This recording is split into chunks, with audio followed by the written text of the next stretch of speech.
मागील 2 दिवसापासून शहरात पावसाचा जोर वाढला असल्याने बहुतांश सखोल भागात आणि रस्त्यावर पाण्याचे तळे साचल्यामुळे वाहनधारकांना पाण्यातून वाहने चालवताना मोठी कसरत करावी लागते। यामुळे महानगरपालिका प्रशासनाकडून रस्त्यावर साचलेल्या पाण्याचा निचरा करण्यासाठी साइड ड्रेन लोखंडी जाळी बसविण्याचे नियोजन फोल ठरलं असल्याचं दिसून येत आहे।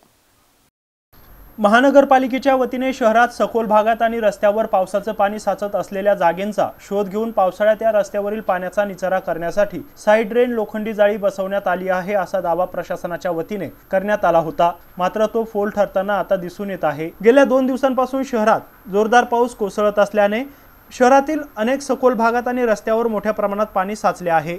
त्यामुळे वाहनधारकांना पाण्यातून वाहने चालवताना मोठी कसरत करावी लागत आहे। गाड्यांच्या इंजिनमध्ये पाणी गेल्याने गाड्या बंद पडत असून नागरिकांना गाड्या ढकलत न्याव्या लागत असल्याने नाहक त्रास सहन करावा लागतोय। असंच चित्र सध्या कैलासनगर MGM रस्त्यावरील न्यू बायजीपुरा इंदिरानगर महानगरपालिका शाळेसमोरील रस्त्यावर दिसून आले। या ठिकाणी पावसाचं मोठ्या प्रमाणात पाणी जमा होत असल्याने मोठे तळे साचले आहेत। पाण्याचा निचरा करण्यासाठी जागा शिल्लक राहत नसल्याने अनेक तास पाणी साचून राहत आहे। याविषयी अनेक वेळा तक्रारी करून सुद्धा महानगरपालिका प्रशासन लक्ष देत नसल्याचं नागरिकांनी सांगितलं आहे। त्यामुळे नागरिकांमधून महानगरपालिका प्रशासनाच्या विरोधात तीव्र संताप व्यक्त केला जातोय।